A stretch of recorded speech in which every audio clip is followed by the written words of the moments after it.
What's up mga tol? Welcome to my channel, this is Karamaro Vlogs, no? So for today's topic, ang pag-uusapan natin ay about dito sa kinabit natin. Kung nakikita man sa camera, ito oh. Ang tawag dyan ay easy pull clutch, no? Karaniwan niya nakikita sa mga big bike, no? Nilalagay nila yan sa big bike para lumambot ang ating clutch. Pero pwede rin siya sa mga small bikes mga tol, kaya nga nilagay natin eh. Nilagay natin siya sa ating Z200s, no? 200cc lang siya, pero nilagay natin ang easy pull clutch. Malambot na yung clutch ko mga tol, pero gusto ko lang subukan mga tol, para sa mga nagbabalak maglagay, no? Parang ako na yung alay.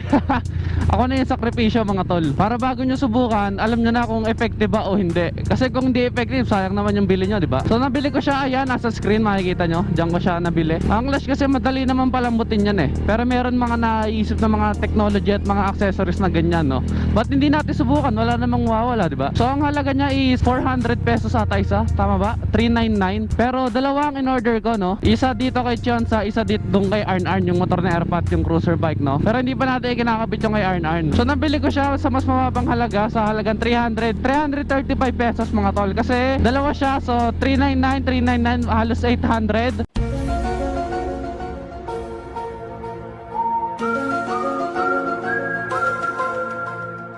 Merong less na 100 coins, Shopee coins, no, ID 700 na lang. Then merong sale na ano ata 30 pesos. So naging halos 670 na lang siya. 670 divided by 2 is 335. Kaya mas mababang halaga ko siya nabili mga tol. Then free shipping siya, wala akong binayaran. So shout out Shopee, baka naman. So wala nang paligoy-ligoy pa.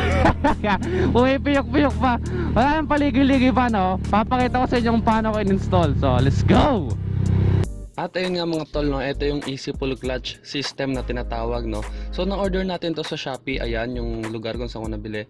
So ito meron siyang kasamang dalawang cable, tas itong pinaka parang case na to na maliit, no. Ito yung pinaka mechanism niya.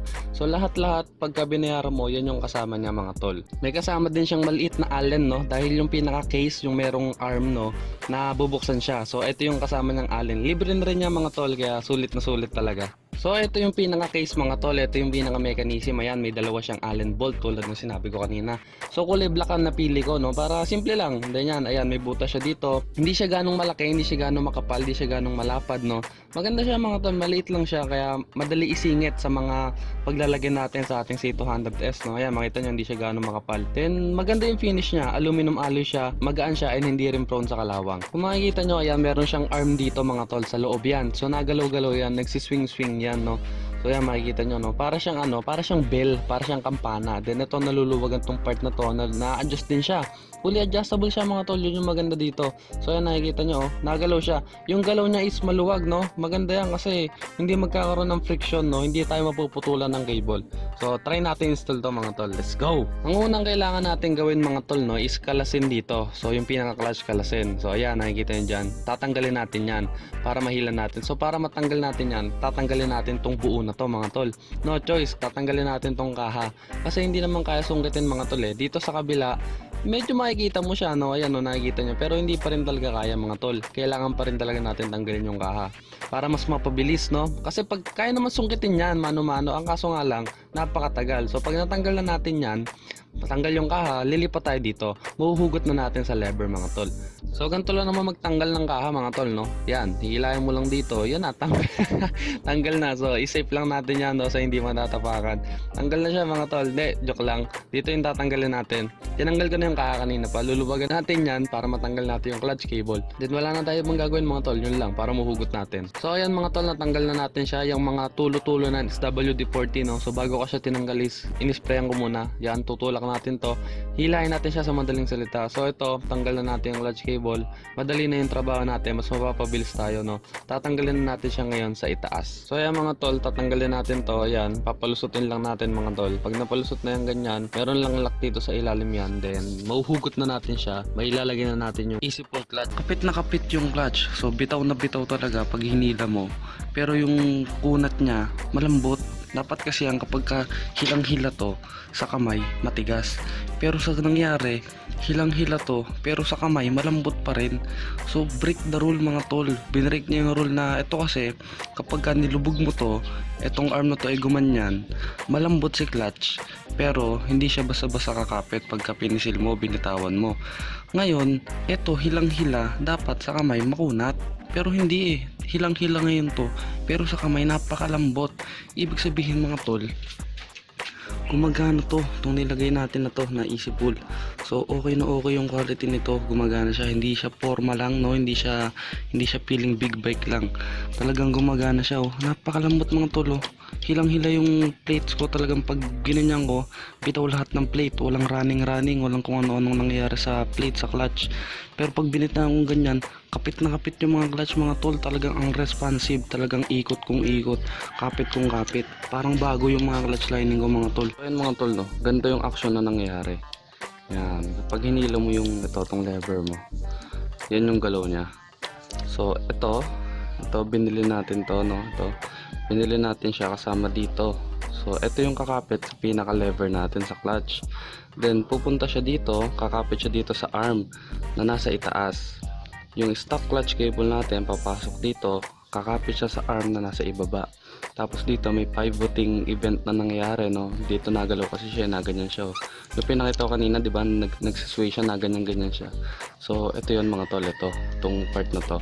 So ganyan yung action niya, ganyan ang galaw niya. Kapag hinila mo tong lever na to, ito, ang nilay niya is tong arm. Dahil nakakonekta tong stock clutch, tong dulo nakakonekta sa arm, mahihila niya to.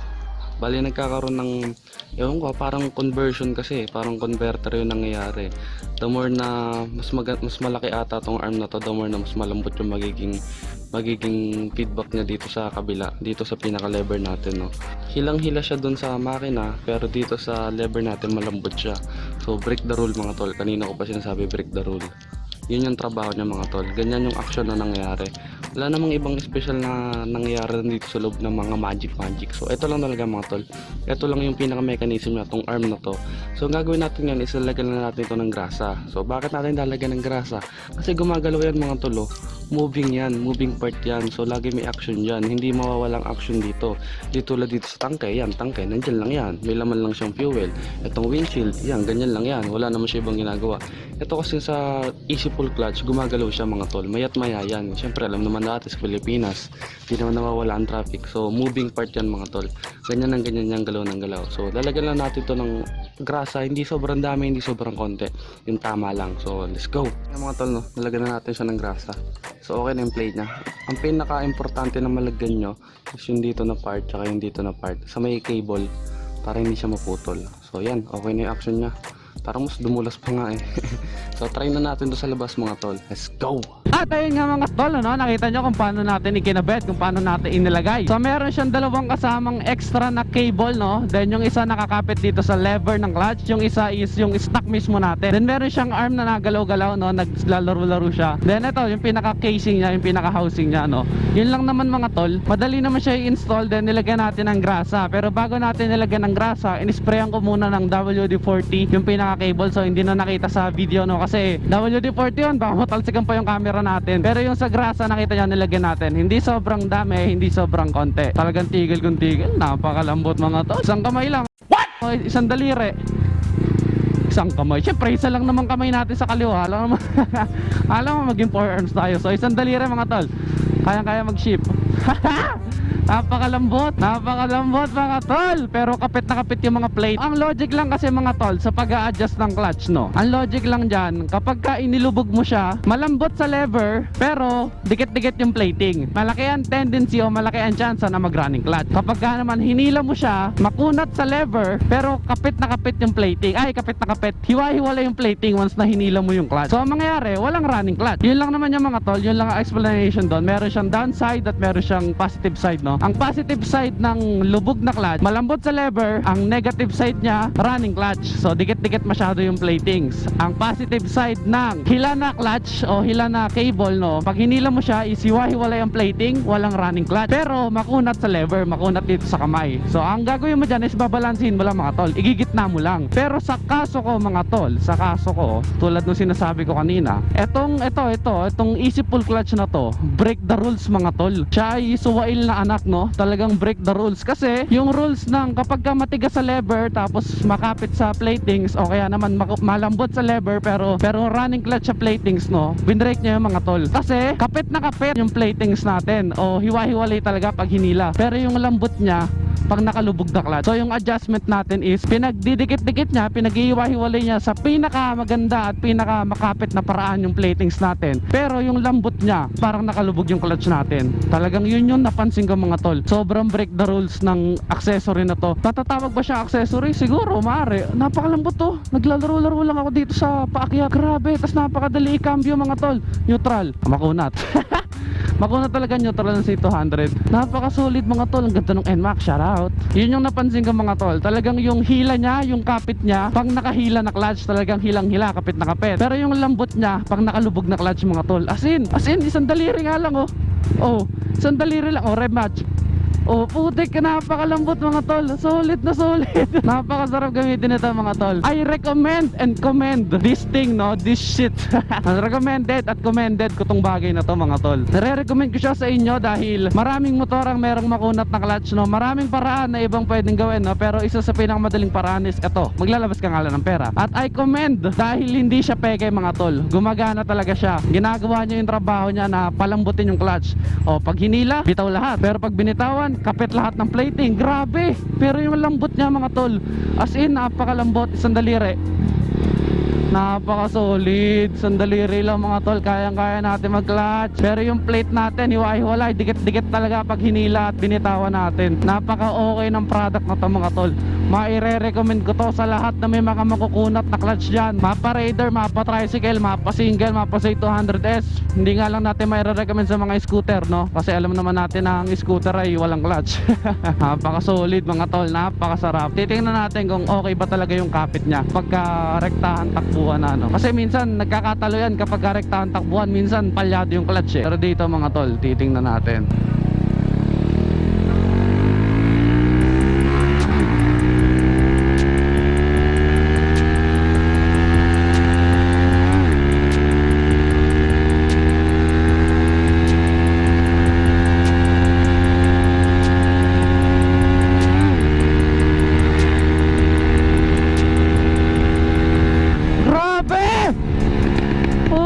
Grabe! Woo! Basic 120. Kapit na kapit yung mga plate mga tol. Napaka-solid. Grabe, ang sarap. Solid na solid mga tol. Hindi ko ina-hype mga tol. Kitang-kita nyo kung paano tayo tumakbo.